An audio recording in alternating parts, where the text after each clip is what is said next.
Mesdames, Messieurs, bonsoir.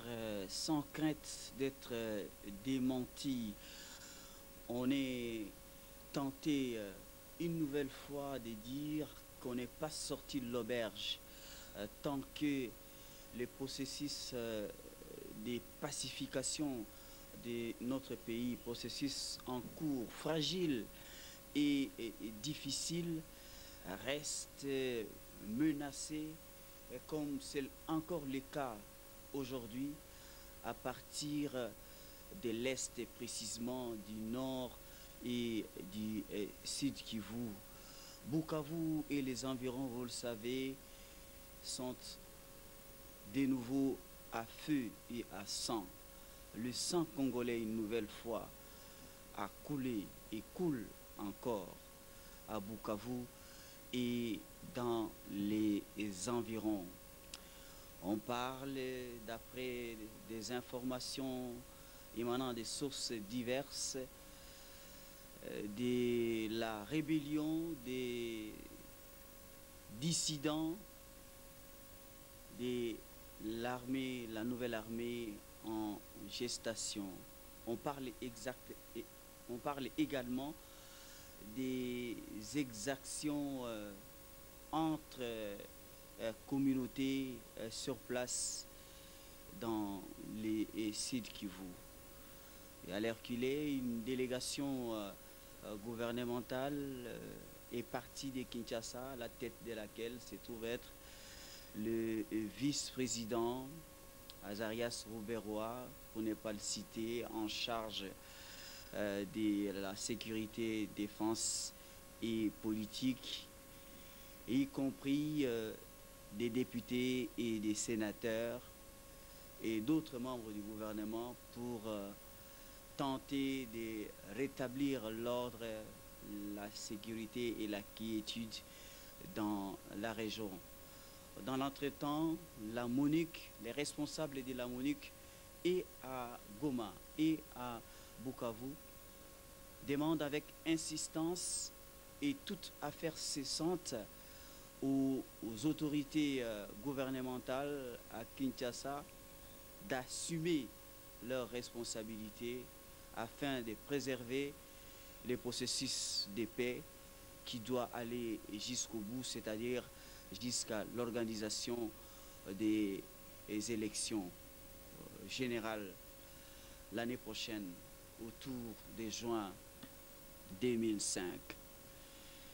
Mais autour de tout ça, c'est cette question récurrente qui revient encore sur les lèvres congolaises.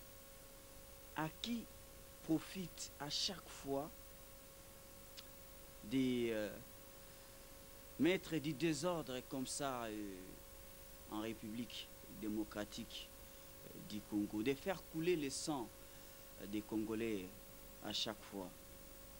Sur le plateau des Nouvelles Donnes ce soir, nous avons invité, et comme vous l'avez souvent demandé, et vous le demandez à chaque fois qu'il y a des événements pareils, Maître Théodore Ngoy, président des Ségistes, qui est une organisation non gouvernementale des droits de l'homme qui s'occupe, qui se charge de lutter contre toute forme d'injustice en République démocratique du Congo.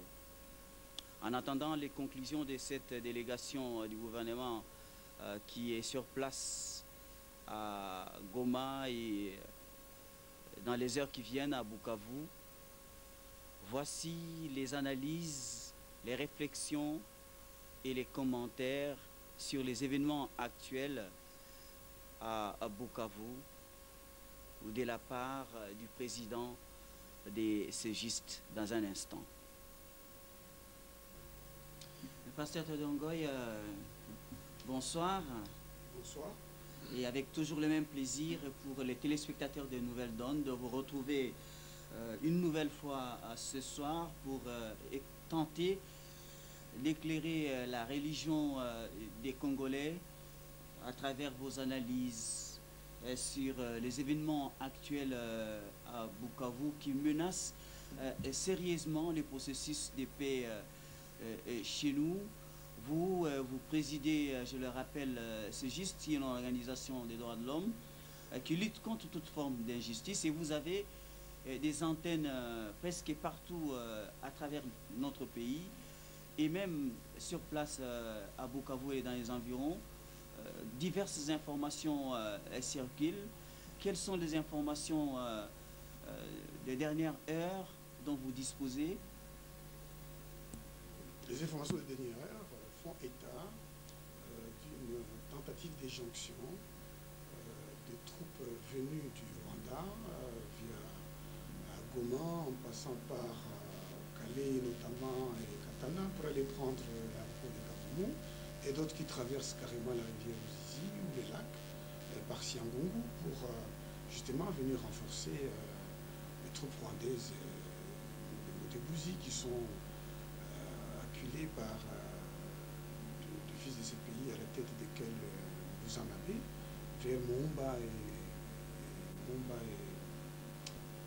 je crois Ngouba. Hein? Et donc voilà, il semble même qu'on aurait pris l'aéroport. Ça, c'est ce que l'information qu'on m'a donnée le matin.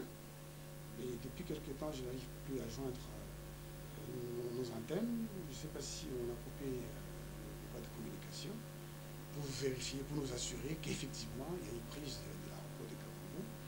Parce que RFI a fait une information controversée.